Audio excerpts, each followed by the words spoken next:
Budget में सरकार ने इनकम टैक्स में जो भी बदलाव किए हैं उसके बाद हर किसी के मन में यही सवाल उठ रहा है कि क्या हमें नई व्यवस्था में जाना चाहिए, यानी न्यू इनकम टैक्स रिजिम में, या फिर ओल्ड टैक्स रिजिम में। इसके अलावा भी कुछ छोटे मोटे बदलाव ऐसे किए गए हैं जिसका आप पर काफ़ी गहरा असर पड़ने वाला है।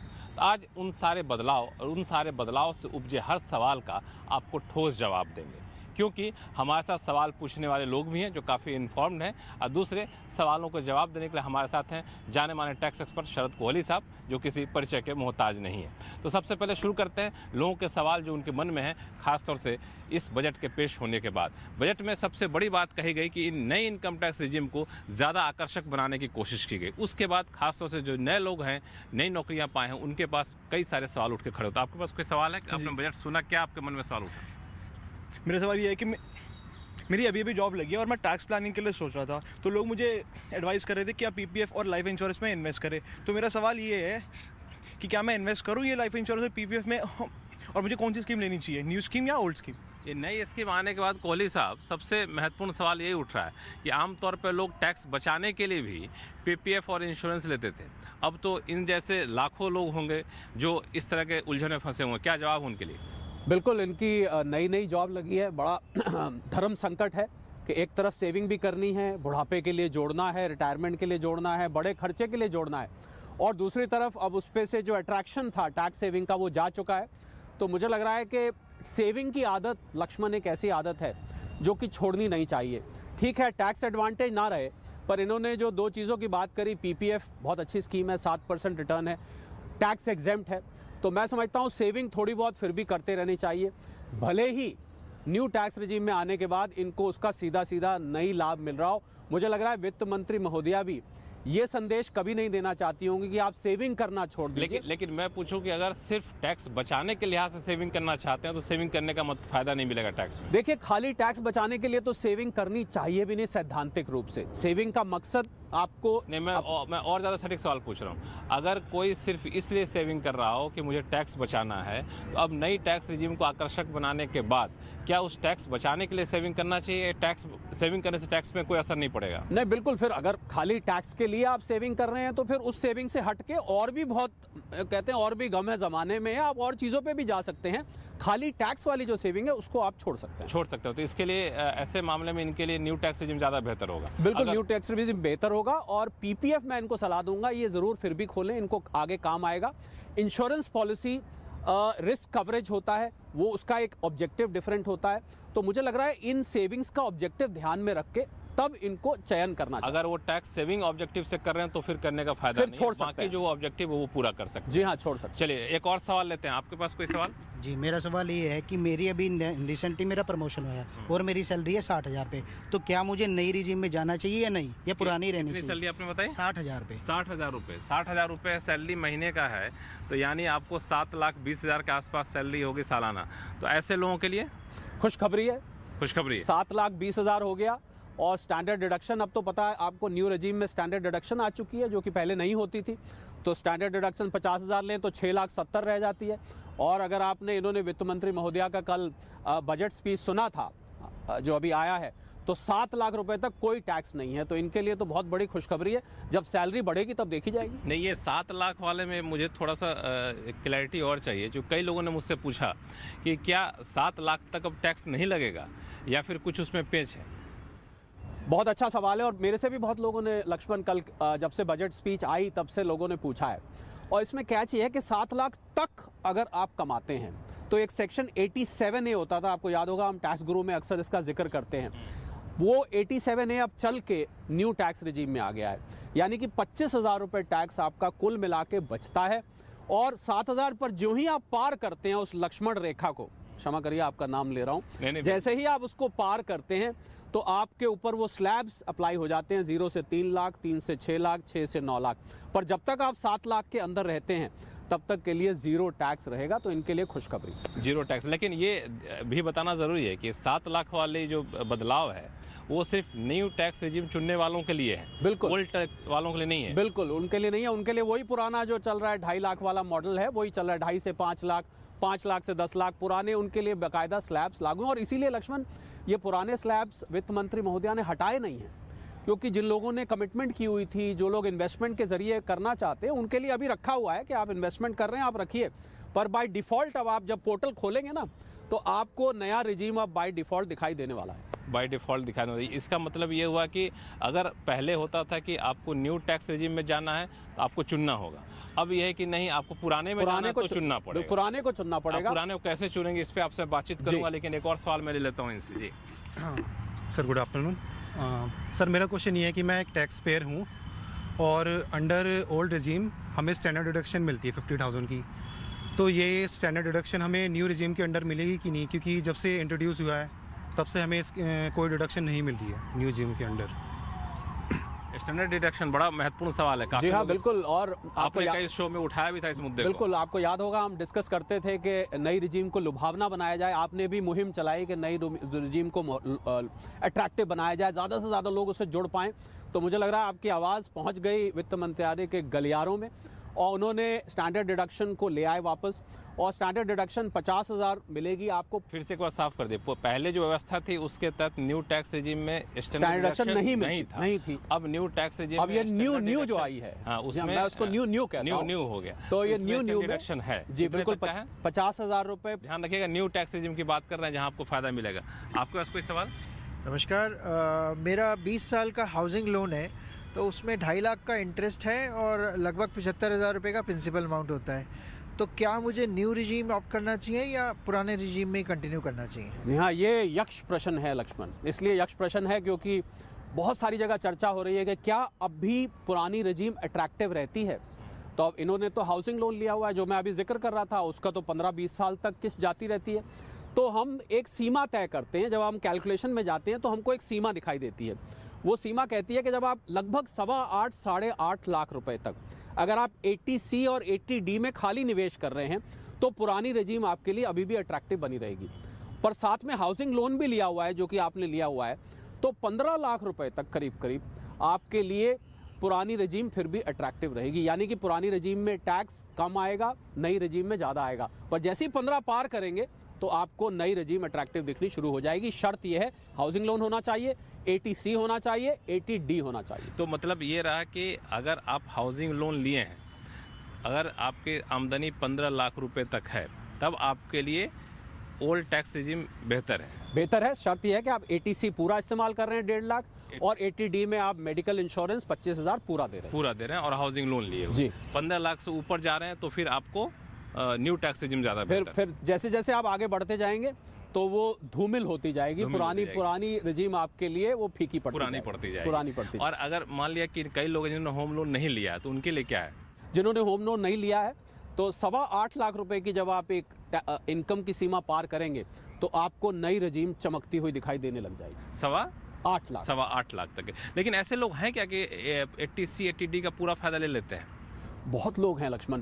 आप 80C की बात करते हैं, प्रोविडेंट फंड में ही कट जाता है इतना तो, और उसके अलावा PPF है, NSC है, इंश्योरेंस है, हाउसिंग लोन रीपेमेंट है, बच्चों की ट्यूशन फ़ी है, स्टैम्प ड्यूटी मकान की, ये सब मिला के 1.5 लाख तो पता ही नहीं लगता कब भर जाता है।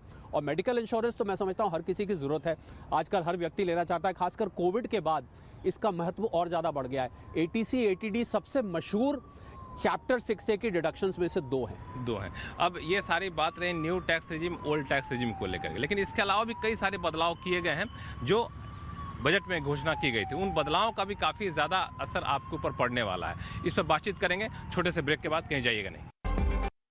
ब्रेक के बाद एक बार फिर से आपका स्वागत है और टैक्स गुरु का एक स्पेशल एपिसोड, जहां हम चर्चा कर रहे हैं कि बजट में की गई घोषणाओं के बाद अब आपकी ज़िंदगी पर क्या असर पड़ेगा, और उन घोषणाओं से जो भी सवाल उपजे हैं, हर उस सवाल का आपको ठोस जवाब दिया जा रहा है। और हमारे साथ दर्शक हैं जो काफ़ी इन्फॉर्म्ड हैं, टैक्स की व्यवस्था पर पैनी नज़र रखते हैं, और सभी सवालों का जवाब देने के लिए हमारे साथ जाने माने टैक्स एक्सपर्ट हैं शरद कोहली साहब, जो अब किसी परिचय के मोहताज नहीं है। कोहली साहब, बजट ब्रेक पे जाने से पहले हम लोग चर्चा कर रहे थे कि अब आपको by default new tax regime दिखेगा। तो पहले एक फॉर्म होता था जो हम भरते थे अगर हमको न्यू पे जाना है, तो वैसे बाय डिफ़ॉल्ट पहले हम ओल्ड रहते थे। तो अब बाय डिफ़ॉल्ट चूँकि न्यू है, लेकिन अब किसी को मन के नहीं हमको तो ओल्ड में बने रहना है, तो क्या उसी फॉर्म को भरना होगा? जी हाँ, जैसे ही ये पोर्टल पे अपडेट होगा, इनकम टैक्स पोर्टल पे सारी कैलकुलेशंस डाली जाएंगी। आपको याद होगा पहले लोग चूज़ करते थे तो फॉर्म 10(1)E होता था जिसको भरा जाता था, जिसको भर के आप चूज़ करते थे। तो ऐसा ही कोई फॉर्म अब नए पोर्टल पे लाया जाएगा। और बहुत सारे लोग, लक्ष्मण आपके सवाल से मुझे याद आया, बहुत सारे लोग ये पूछ रहे हैं कि साहब अब कैसे पता लगेगा हमें कहाँ जाना है, हमें सीए के पास जाना है या खुद कैलकुलेशन करें। तो पोर्टल पे कैलकुलेटर भी डाला जाएगा जिसमें आप अपनी फिगर डाल के देख सकते हैं कि आपके लिए कौन से रेजिम बेहतर रहेगा। बेहतर है, और उसके लिए आपको फॉर्म चुनना होगा अगर आप ओल्ड में जाना चाहते हैं तो, और नहीं तो न्यू में आपके अपने हिसाब से। अब आप कुछ नहीं करेंगे तो आप न्यू में आ जाएंगे। और यही नहीं, जो लोग नौकरी करते हैं उनके जो एम्प्लॉयर्स जो टीडीएस काटते हैं वो नए के हिसाब से काटना शुरू कर देंगे, तो अच्छा, उनको वहाँ भी बताना पड़ेगा। एक और चीज़ मैं लोगों का सवाल लूँ, पहले ये था कि आपने ओल्ड को एक बार चुन के न्यू में चले गए तो आपको वापस आने का मौका नहीं मिलता था अगर आपको सैलरी से अलग कोई कमाई हो रही है तो। इसमें शायद कुछ बदलाव किया गया है। इसमें बिजनेस वाले के लिए अभी भी रिस्ट्रिक्शन है, पर बाकी जो है इसके लिए कोई बहुत स्पष्ट रूप से अभी नहीं बताया गया है मेरे हिसाब से कि आप वापस, अगर हम पिछले वाले का लें उस हिसाब से तो आप हर साल स्विच कर सकते हैं, पर बिजनेस वाले के लिए आपको याद होगा वो एक बार वहां जाके वापस नहीं आ पाते थे। तो अगर हम उन्हीं रूल्स को यहाँ पर अप्लाई करते हैं, ओल्ड में चलेगा तो फिर न्यू में नहीं आ सकता। बिजनेस वाला, पर सैलरी वाले के लिए ये चॉइस पहले तो थी, मैं उम्मीद मुझे करता लगता हूँ है अब कि पहले वाले जो चॉइस तो ये था कि आप तो आ गए सरकार के जो नए प्रावधान में, तो वापस जाने के कोई मौका दिया जाए। इसमें मौका देना चाहिए क्योंकि ओल्ड में गए तो मेरे वापस हिसाब सरकार से देना चाहती है कि चाहिए। न्यू में हाँ, लोग बिल्कुल देना खैर इस पर बातचीत करें, लेकिन इसमें बजट में कई सारे ऐलान किए गए जो new tax regime old tax regime से अलग हट कर थे। वैसे भी कुछ सवाल लेते हैं, आपको देख के अमिताभ बच्चन जी की याद आ गई। नमस्कार जी, मेरा नाम अरविंद अरोरा है। और सबसे पहले मैं आपको ये बता दूं कि मैं अमिताभ बच्चन नहीं हूँ। लोग मुझे अमिताभ बच्चन समझते हैं लेकिन मैं अमिताभ बच्चन नहीं हूँ। मेरा वैसे ही रहे जी भाई साहब, मेरा जो है वो रेडीमेड गारमेंट्स का बिज़नेस है और मेरी 2.5 करोड़ तक की टर्नओवर है साल की। क्या मैं प्रेजेंटिव टैक्स के लिए अवेल कर सकता हूँ? इनका सवाल का जवाब लेंगे, और लेकिन मेरी 50 लाख तक की कैश की ट्रांजैक्शन भी है। आप पहले जवाब दे फिर इनसे बातचीत करेंगे। देखिए, प्रिजम्पटिव टैक्स के लिए बड़ी अच्छी खबर आई है बजट में। उसको 2 करोड़ सीमा होती थी, 2 करोड़ से नीचे के जो व्यापारी होते थे वो उसको ले पाते थे, उस लिमिट को बढ़ा के 3 करोड़ कर दिया है। प्रोफेशनल्स के लिए लिमिट 50 लाख थी, उसको बढ़ा के 75 लाख कर दिया है। पर अरोड़ा साहब ने जो बात कही, इन्होंने एक बात मैं ध्यान से सुन रहा था कि इनके 50 लाख के कैश के ट्रांजैक्शंस है। तो अगर आपने वित्त मंत्री महोदया की स्पीच ध्यान से सुनी तो उन्होंने साफ साफ बोला कि 5% से ज़्यादा कैश के ट्रांजैक्शन नहीं होने चाहिए अगर आप प्रिजम्पटिव टैक्स में जाना चाहते हैं। अब तो अरोड़ा साहब करेंगे नहीं कैसे ट्रांजैक्शन, तो इसलिए तो 2.5 करोड़ अगर इनकी टर्नओवर है वैसे ही एलिजिबल हैं अगले साल से, पर क्योंकि कैश के ट्रांजैक्शन है तो मैं इनको सलाह ये दूंगा कि अगर आप उसमें आना चाहते हैं तो अगले साल आप कैश के ट्रांजैक्शन अपने 5% पे ले आइए, यानी कि 2.5 करोड़ का बना करीब 12.5 लाख आप उस पर ले आइए। उसके बाद आप बड़े शौक से प्रिजम्पटिव, बड़ा फ़ायदा है लक्ष्मण प्रिजम्पटिव में जाने का, कोई खाते नहीं रखने, कोई बुक्स नहीं रखनी, सीधा 6% टैक्स कैलकुलेट करके जमा करा दी। तो आप उन लोगों में जिनको बहुत ज़्यादा फ़ायदा मिला इस बजट से। हालांकि आप अमिताभ बच्चन है नहीं, लेकिन मुझे लगता है कि अमिताभ बच्चन के बड़े फ़ैन रहे हैं। जी जी जी, वाकई फ़ैन है। कुछ डायलॉग और सुना दीजिए इसी बहाने। हम भी वो है जो कभी किसी के पीछे नहीं खड़े होते हैं, जहाँ खड़े हो जाते हैं लाइन वहीं से शुरू होती है। क्या बात है, तो लाइन यहीं से शुरू करते हैं। आपको ऐसा कोई सवाल? हाँ जी, मेरा सवाल ये है कि मेरा बेटा यूके में पढ़ता है, तो रेमिटेंस पे उस पर कितना टैक्स लगेगा, थोड़ा उसके बारे में बताइए। जी हाँ, बहुत सारे लोग लक्ष्मण आजकल रेमिटेंस तो में कोई बदलाव किया गया है? बिल्कुल बदलाव किया गया है और बहुत सारे लोग बाहर पैसा भेजते हैं आजकल। तो मेरी जानकारी के हिसाब से 12-13 लाख बच्चे इस समय भारत से बाहर पढ़ने जाते हैं और उस पर 5% TDS था रेमिटेंस पे। आपको याद होगा हमने पहले टैक्स गुरु में डिस्कस किया था। या आप कोई टूर पैकेज लेते हैं बाहर का करते हैं, अब वो बढ़ा के 20% कर दिया गया। यानी कि अगर आप 10 लाख रुपए भेज रहे हैं तो TCS के रूप में, टैक्स कलेक्टेबल एट सोर्स, आपको उसमें से 2 लाख जमा कराने का। पर इसमें चिंता की बात इसलिए नहीं है क्योंकि ये टैक्स अप फ्रंट आपके पैन में 26AS में दिखता है, इसका आप बाद में क्रेडिट लेके रिफंड भी ले सकते हैं। तो आप समझ गए सवाल का जवाब, और आपको क्या लगता है फायदे का सौदा है कि कुछ नुकसान होने वाला है? ठीक है, जो गवर्नमेंट करती है उसको एक्सेप्ट करना पड़ता है। एक्सेप्ट करना चाहिए। आप डॉक्टर हैं? जी, मैं साइंटिस्ट हूँ। साइंटिस्ट हैं? मैं एम्स में था और सबसे पहले मैंने कॉन्ट्रासेप्टिव वैक्सीन पे काम किया हुआ है। अच्छा। जो फर्टिलिटी वैक्सीन है, और आने वाले समय में जो हम इंजेक्शन कोरोना का देखा है, ऐसी आने वाले समय में वैक्सीन दी जाएगी जिससे हम मेल फर्टिलिटी को कंट्रोल करेंगे। जो बच्चों की समस्या है, कंडोम की है, वो सब बंद हो जाएगी और वैक्सीन से ही काम होगा। अच्छा, तो बहुत एक्सपर्ट आपसे अलग से इस मुद्दे पर बातचीत की जाएगी। मैं लक्ष्मण इनको एक स्पष्टीकरण और दे दूं कि एजुकेशन पे भेजने पर नहीं है, बाकी जितनी रेमिटेंसेस आप भेजते हैं उस पर है। अच्छा, ये बड़ी सफाई है, चूंकि पर पैसे बहुत लोग बाहर भेजते हैं। और इससे आपने पूछा ना कि इससे नुकसान फायदा क्या है, वो ज़्यादा ज़रूरी बात है। लोग ये शिकायत कर रहे हैं कि हमारा पैसा फंस जाएगा क्योंकि आपके टैक्स जमा होगा, जब तक रिटर्न फाइल करेंगे रिफंड आएगा, पूरे प्रोसेस में टाइम लगता है, आप तो जानते हैं। तो पैसा उतनी देर के लिए फंसा रहेगा। मतलब किसी ने 10 लाख भेजने हैं तो उसके 12 लाख रुपए यूज़ हो जाएंगे, 2 लाख रुपए फंसे रहे। लेकिन ये तो एजुकेशन के लिए आप भेज रहे हैं, आपका बेटा वहाँ पढ़ते हैं जी। हाँ, तो इन पे तो एजुकेशन के लिए भेज रहे हैं तो कोई चिंता की कोई बात चिंता नहीं। की बात नहीं। एजुकेशन है कि बिजनेस के लिए? नहीं, मेरा तो बच्चा एजुकेशन के लिए। एजुकेशन के लिए। एजुकेशन में चिंता की बात नहीं है, पर 20% कर दिया गया है फॉरेन रेमिटेंसेस पे TCS। इसके पीछे कोई खास मकसद? इसके पीछे मकसद ये है कि वित्त मंत्रालय को ऐसा लग रहा था कि उसकी ट्रैकिंग नहीं हो पाती है, तो और TCS 5% TDS जब आप काट रहे थे तो लोग उसको भेज देते हैं, पर फिर भी वो रेगुलेशन से बाहर रहता है। अब जब 20% होगा तो अपने आप लोगों को डिस्क्लोज करना पड़ेगा, और सरकार के पास टैक्स पहले ही आ जाएगा अगर उस पर बनता है तो। क्योंकि मान लीजिए उस पर 20% बनता है, आपने तो 5% लिया है, वो एस्केप हो जाता है, बाद में फिर प्रोसीडिंग्स चलती मुझे है। लगता है कि मनी लॉन्ड्रिंग पे भी कंट्रोल होगा। जो बिल्कुल, मनी लॉन्ड्रिंग पे भी main control problem money laundering की होती है। आप बहुत गौर से सुन रहे हैं, आपके मन में कोई सवाल नहीं है? सर मैं ये पूछना चाहती हूँ कि बीइंग अ वुमेन हमें इस बजट से क्या बेनिफिट्स हो रहे हैं? ये सवाल बहुत जायज़ है, चूँकि वित्त मंत्री भी महिला हैं और प्रधानमंत्री ने कहा था कि महिला वित्त मंत्री, महिला राष्ट्रपति, तो ये सत्र बड़ा उपयोगी होगा उनके और सब महिलाएं, लक्ष्मण, कल जब बजट स्पीच उस दिन आ रही थी तो सब महिलाएं उसको बहुत गौर से सुन रही थी कि शायद कोई अनाउंसमेंट आए, पर महिलाओं के लिए टैक्स में ऐसा कोई प्रावधान अभी भी नहीं आया है। एक मैं इनको खुशखबरी जरूर दे दूं, क्योंकि महिलाओं की बात आई है, तो महिला सम्मान निधि करके एक नई स्कीम लॉन्च की गई है 2 साल के लिए, हालांकि टैक्स से संबंधित नहीं है। 7.5% इंटरेस्ट, 2 लाख रुपए आप इसमें लगा सकते हैं और 2 साल के लिए आप इसमें निवेश कर सकते हैं। टैक्स में अफसोस है कि मुझे कोई ऐसी चीज़ नहीं खुशी इस बात से हो जानी चाहिए कि वित्त मंत्री महिला है, उन्होंने बजट पेश किया, ये भी तो खुशी का मौका ये है। एक बहुत बड़ी खुशी की बात है कि जितने लोगों के प्रावधान आए एक महिला के मुख से निकल के आए। महिला के मुख से निकल गया। आप कुछ पूछना चाहते हैं? सर मैं एक छोटा व्यापारी हूँ और मेरी annual income less than 20 lakh rupees है, तो मैं GST के दायरे में नहीं आता हूँ। जो कहीं मैं एक बिजनेस अकाउंट खोलना चाहता हूँ, मेरा अकाउंट खुल नहीं पाता है, तो उसके लिए मैं क्या करूँ? जी हाँ, बिल्कुल। जब बैंक के पास जाते हैं ना छोटे व्यापारी खोलने, तो बैंक कहता है साहब आप ID दिखाइए, और अपनी ID नहीं, अपना आधार नहीं चलता इसमें वो बिजनेस के कोई रजिस्ट्रेशन मांगते हैं।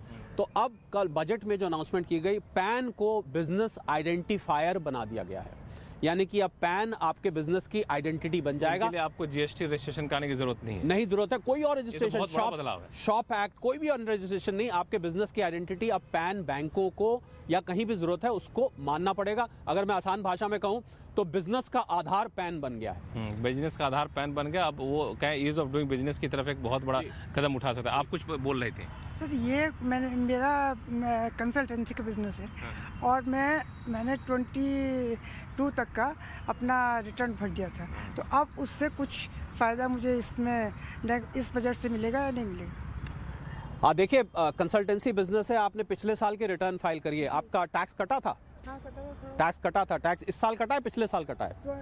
नहीं, अब कट गया ना सर। हाँ, तो देखिए ये बहुत सारे लोग इसमें फंस जाते हैं।